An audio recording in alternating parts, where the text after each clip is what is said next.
Hello and welcome to a 1v1 game between LoueMT and Beasty. Spawning in on the southern side of the map here on Rocky River is Beasty, playing as the Malians in teal, and to the north it is going to be LoueMT playing as the Ayyubids in green. Now in one of my previous casts, a game where LoueMT faced Demu, I kinda touched on LoueMT's background. He's a Chinese player who hasn't really been that relevant in the competitive scene for quite some time. He's always been there in this top 32, maybe even top 20 position, but he never really was that quote-unquote elite player that was able to contest top 8s or top 4s. That kind of changed about, let's say, 2 months ago or so. His recent performances have definitely been inspiring, and I feel like he's actually one of the biggest risers in the scene right now. In fact, right now, he's consistently top 10 in the ranked leaderboard as well. Though, of course, that doesn't necessarily mean that much. Still, the fact that he is there, and the fact that he's able to win ranked games against competitive players as well, just goes to show that this guy has definitely upped his game compared to where he was about a year ago. On the other side, there's Beasty, of course. I don't think I need to introduce him to anybody here. But he's going to be playing Malians here on this map, not a civilization that you very commonly see. To open things up, it looks like LoueMT is going to play double docks. You see he already headed out to middle. And he's dropping a second dock here. He's going to secure both pawns. And Beasty seems to be completely ignoring these docks over here. Now, as I said, when it comes to the Malians, it's not a civilization that you commonly see on this map. Partly because when you play Rocky River, you usually pick civilizations that are either able to leverage the pawns, like let's say Abyssids, let's say Ayyubids, Japanese or so, or civilizations that can contest those pawns and prevent the enemy from expanding there, like let's say Mongols, let's say Ottomans. So Malians is just not that classic of a pick for this map. It is still a very strong civilization though, and part of the reason why is because if your opponent expands to the pawns, that by nature delays their feudal age timing. You see, LoueMT is heavy on the wood right now. That's because he needs to consistently produce fishing boats. And as he does that, this delays his feudal age timing. His eco is going to be slightly stronger, or at least on paper it will be. I'm not even sure if that's going to offset the passive resource income from Malians. But the idea with the hybrid map start for a civilization like the Ayyubids is that you're willing to delay your feudal age timing in return for a stronger eco. Now, how big that delay is going to be is actually a question, because with the Abyssids, or with the Ayyubids I should say, you can actually use the discounted and quicker age-up timing to catch up, and I think that's the plan for Louis. So I would expect Louis to age up with the discount, so he won't fall behind that much. But if he doesn't, his feudal age will be delayed. Still, you see Beasty is going to be the first one by a mile to make it to feudal. And the reason why I think Malians are reasonable on this map is exactly because if your opponent is delayed with their feudal age timing, that likely delays aggression coming from them. If aggression is delayed, the Malians can do whatever they want, and that's exactly where they thrive.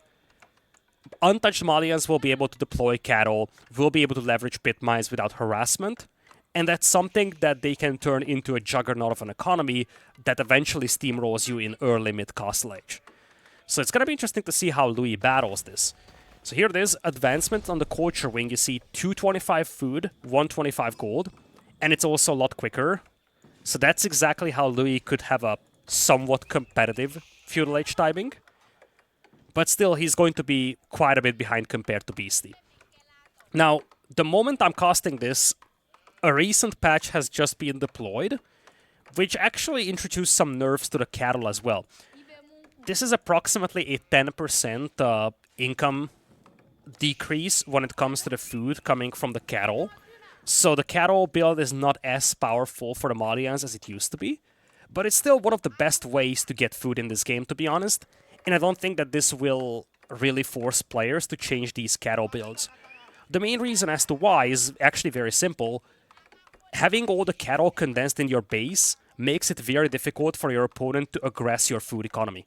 First, you don't have to expand out of your base, and second, it's going to be a consistent trickle of resources, and it's not like villagers on farms where a single knight can start picking them off. You need a substantial force to start torching down these cattle ranches. Indeed, advancement is the way to go for LoueMT. Makes me wonder what exactly he wants to do going into Castle Age. Probably going to be usual Abyss or Ayyubid Casino. He does have a decent amount of fishing eco here right now. It's not a lot in the long run because these shoreline fish will be depleted, and once they are, these spawns are useless. So I'm actually wondering how Louis wants to leverage this. I could see him trying to play a semi-fast castle here, to be honest. Something that you see pretty frequently with the Ayyubids. He's actually expanding to all pawns. Beasty stepped back from every single one of these pawns, and Louis just said, look, if you don't need these pawns, then I will just take them. But again, I feel like the thing here for Beasty is that he doesn't need to be concerned about those pawns.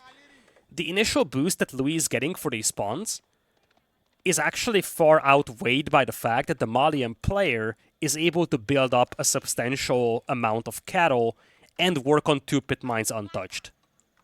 Love the single javelin thrower coming from Beasty though. I feel like, given that there is nothing defending these fishing boats, might as well harass them with a javelin thrower. On the other side, I appreciate how LoueMT is really leveraging all the map control that Beasty is giving him. Beasty has not contested any of these spawns, so Louis is moving out to all of them. And that's, I think, a great way to use map control. And that's something I've seen LoueMT do a lot recently. He's definitely one of the better players when it comes to exploiting map control if he has it. He's indeed going to play Castle Age here. Looks like the javelin thrower is actually heading towards the gold mine here, not the fishing boats. Tower's gonna be up. Beasty should not be able to get much of a damage done with this unit. Some stone is being mined over here by LoueMT, probably just for arrow slits. He loves his own arrow slits, he doesn't like garrisoning villagers that much. And with those villagers having enough stone, he should be able to get the arrow slits. Now Beasty, he is a little cheeky here with the micro. He does have 6 tiles range on this. And this tower itself has 6 tiles range, but it's on the back side of things. This means that in this position, the javelin thrower is able to hit the villagers without the tower being able to hit the javelin thrower itself.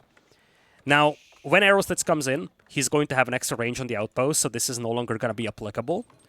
But this is why defensive towers are mostly built on the front of gold mines instead of on the back side. If you build them on the back side, you can actually be picked off from a distance. Side note from Beasty is that he's using stand ground to make sure that these javelin throwers don't accidentally run into the tower fire. With the +1 range from arrow slits, Louis should be able to use this, but you see he even has to replace his mining camp here to make sure that his villagers don't get harassed. He was able to squeeze out the trade wing though, and that's what matters for him. He's got to be on the way to Castle Age. At the same time, Beasty is building up his cattle. Nice and consistent food income for him. That scout from Beasty took a beating, but it looks like he is going to get away. And now there's a Donso moving in too. Louis needs to be careful not to lose his own scout. He's kind of running circles around here, but looks like he's going to get away intact. Now, one thing that Louis doesn't have is a combat ship here. And I feel like if he had a Buglaw here, which is a big investment, but a valuable one, he could actually cut off Beasty's reinforcements, or at least make it much more difficult for Beasty to come through the map. Right now, Beasty can just set his rally point here, and doesn't have to worry about anything else. If there was a Buglaw here, he would need to micro his troops away from this area, or set a rally point elsewhere. But that would definitely come with a slightly decreased efficiency for Beasty. Beasty lost his scout on this gold mine, but these javelin throwers are still a thorn in the side for Louis. He's dropping a barracks right now. 40 seconds away he is from Castle Age. Now, one thing that was changed in the recent balance patch as well is Ayyubid age-up timing. Now they are back to 2 minutes standard, which was the usual timing for Abyssids back in the past. It went down to 1:45 for some time, but now it's back to 2 minutes. So there is actually an increased value in advancement for the culture wing. But it also means that this fast castle build is less effective compared to what it used to be. In the meantime, Beasty is now stacking up resources as well. And this is what I was kind of trying to touch on recently. Beasty is more than happy with this status quo, because in the long run, he is all set up with the food eco, the gold income. Whereas for LoueMT, he's up to Castle Age, congratulations, but he first needs to fight this army off, and then he needs to secure additional food deposits. Now, I love this little move from him. Beasty lost his scout under the enemy tower, and he didn't rebuild it. This means that Beasty is actually unaware of this position until this moment. As I'm saying that, he sends a javelin thrower there. That's exactly what you need to do. If you probe these resource deposits, you might be rewarded very much. LoueMT tried to be cheeky with this. He kept microing some villagers on the gold, making Beasty think that he is just going to be on that gold mine. But Beasty didn't take the bait. Now he knows about this gold mine here as well. Castle Age in Beasty becoming a little bit more aggressive with these javelin throwers, as he's also aging up himself with the Grand Fulani Corral. At the same time, not much coming out of LoueMT just yet. He has a couple of Gulam coming from the barracks though. Beasty's gonna have to fall back for the time being. Love these walls from Beasty. Will make it a little bit more difficult for Louis to surprise him. But again, Beasty's going to get away with a scout pick here as well. Louis mismicroing that unit a little. Right now, Beasty's doing a great job buying time for himself. He's keeping his enemy inside his base, waiting for him to get up to Castle Age. He's also mixing in some Musafati warriors, which will perform fairly well against the Gulam. Though Musafati warriors are kind of fragile, so you will need quite a few of them to deal with this army. Louis has abandoned this gold mine in the meantime. But as I'm saying that, one of the things I'm looking at is shorefish. Most of the shorefish is getting close to being depleted. And when that happens, LoueMT's food eco is going to plummet. This eco lead, at least nominal eco lead when it comes to worker count, that's going to disappear in a second. In reality, Louis no longer has an eco lead. Beasty has a gigantic eco advantage with the Grand Fulani Corral and, of course, the pit mines. Stone mine has been found here as well by some Dunsos. Louis does have a lot of idle time on him. Nice little formation shuffle. This villager running for her life. But Dunso should be taken out here. Villager, I think Beasty cannot get it. Was so close. Beasty almost got a villager pick. Now, these Dunsos moving in, or Gulam, I should say, those are definitely problematic for Beasty. He gets pushed away from his gold mine, but he's willing to fight under his town center. And he does have a lot of Musafati warriors. He does have 10 Musafati warriors. He's kind of hiding them for the time being, or at least he hides a couple of them. They are fragile, so the Gulam with the quick strike actually do fairly well against this unit compared to how they would normally perform against a unit that is supposed to counter them. So the Gulam will be still serviceable here for Louis, though it's not going to be super efficient in the long run. More villagers are coming out. Second wave of Gulam also moving in, though. Bedouin skirmishers have been added by Louis too, and he's got some dervishes on the way. Now, if he collects most of the relics with those dervishes, he can offset some of this gold income difference between the two players. And one thing that's concerning for Beasty is that with these gold miners having been idled, his gold income wasn't spectacular.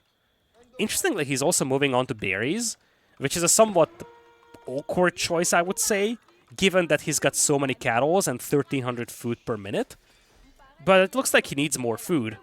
He's going heavy on the Musafati warriors, which is a somewhat food-heavy unit, but it also costs 30 gold, so he does need a respectable amount of gold income as well. Louis is starting to run out of fish, which means that his food eco is also going to suffer, though, and Beasty, that's where the Musafati warriors went. I was actually missing them from his base, and I wasn't sure where they went. There they are. Bedouin swordsmen actually do well against them, though. They do have bonus damage against melee troops. But Beasty was able to pick off 7 villagers here with this surprise attack. Don't forget, Louis lost his own scout as well, so he didn't actually have the scout to find hidden Musafati warriors with. I didn't even see these units leave Beasty's base, and they did a lot of damage. Louis lost 9 villagers in the process. He finally cleaned this up, but this is a big difference between the two players. Beasty's yet to lose a villager, and once again, his army is concealed. Look at Louis' POV. He's got no idea about this army wrapping around him, and this is huge. Musafati warriors popping out, and this is not a fight that Louis can take. He's trying to fall back to the pawns. No ships to assist him, though. A single Thou would be very valuable against all these Musafati warriors, but not a single combat ship is in here. A demo would be amazing. This would force Beasty to fall back. With no combat ships, Beasty is just going to pursue this army. Now, some Bedouin swordsmen are available here for Louis, and those will help in this fight quite a bit. They do have bonus damage against light units, or melee units I should say, so they perform fairly well against these Musafari warriors. At the same time, one thing that Louis has done very well is quickly yoink most of the relics. Beasty is also trying to do this himself, and he's going to secure one relic. I think the last one... Where's the last relic? Okay, Beasty has 2 relics. That is respectable given the circumstances. He didn't really have a lot of map control, so him being able to secure 2 relics compared to Louis' 3 is exceptional. Again, Louis needs to be cautious about the Musafari warriors here, but this time around Beasty did not hide them until this moment. I think Louis caught a glimpse of them though, so he knows that he's being chased by a lot of those troops. Does have a lot of Bedouin skirmishers and Bedouin swordsmen here though. Looks like he's standing and taking this fight here. A fight that might not go well for Beasty, to be honest. These archers from Louis, supported by some of the Bedouin swordsmen, should be able to pick off the Musafari warriors, but it looks like Beasty's raw numbers are enough to fight this off, or are they? Kind of an even fight here, to be honest. Both sides losing most of their forces. Dervish has been sent in to heal, and in the end, you feel like Beasty has to be satisfied with this. Louis was the aggressor in this game for most of the time, well, beyond Castle Age at least. And with this trade of armies, now Louis' momentum has definitely disappeared. And Beasty does have this raiding potential here. He killed 14 villagers. This is the big difference between the two players. Beasty has been exploiting these weaknesses in the defense of LoueMT, and he's gotten away with a lot of villager picks, whereas Louis wasn't able to do any damage to his opponent's eco. This dervish is more than zealous. What is this guy up to? This might just be a scouting unit, to be honest. Alright. Beasty walling up the middle of the map. At the same time, we do have a second town center from Louis. So he's realizing that he has actually taken a big beating on his eco. So he needs a second town center. Love how he captured the sacred sites. Beasty still doesn't have a lot of map control, so you can leverage a little extra gold income from those sacred sites. But you see, the food income is problematic for Louis. And this is exactly the concern you have when you fight the Malians and you let them just build up that cattle eco. This cattle eco is always going to be there for Beasty, virtually unraidable by Louis. At the same time, Louis is still heavily reliant on the berries, and he needs to make a farm transition at some point. He just bought a lot of stone, makes me wonder if we're going to see a third DC. That might be a little overzealous though, because now he needs to deal with this aggression coming his way. This is really where the Malians come online. Imported armor buffs those sofas all the way up to the skies to 7 ranged armor. And now, Beasty's got 1600 food income, 1400 gold income per minute, compared to essentially a third of this when it comes to the food income on the opposing side. This is the most powerful window that the Malians have, and Beasty is leveraging that right now. 71 army against 26. And I just don't see Louis being able to hold this. There it is. GG gets called. Louis taps out of this one. Tough to say where they slipped for Louis, but I feel like this is just a fundamental problem in this matchup for Louis. He did a great job working with what he had when it comes to securing the relics, when it comes to leveraging map control to secure pawns. Those moves were great. First of all, he was slowed down by Beasty harassing his gold mine. But I think the big takeaway, once again, is that Malian cattle, even when it's nerfed, it's something that's extremely powerful. If you let them build up that eco, Malians are extremely dangerous. And the key thing here is that once you have that cattle-based eco set up, you're essentially set with food eco for the rest of the game. And that's, I think, something that helps with the consistency of the push for the Malians in Castle Age. We always talk about this in competitive broadcasts. Farm transitions kill momentum. And most players go and transition to farms when they get to Castle Age or sometime in the middle of Castle Age. By going for cattle, you essentially do a similar transition, but you do so in Feudal Age. This leaves you somewhat exposed and vulnerable in Feudal, but once this cattle transition is complete, it's extremely difficult to do anything against the Malians because they have a very consistent food income that's going to take them ahead compared to most other civilizations until essentially late Castle Age. Hopefully you've enjoyed this cast. If you did, Please consider liking this video and subscribing to the channel. Those metrics help me greatly. And hopefully, you'll be interested in some of my upcoming casts as well. If you do, make sure to check back on this channel sometime in the near future. I'm releasing videos every 2 days or so. So if you want to check out some other casts, make sure you tune back in next time as well. Thank you so much for watching, and I'm going to see you in the next cast.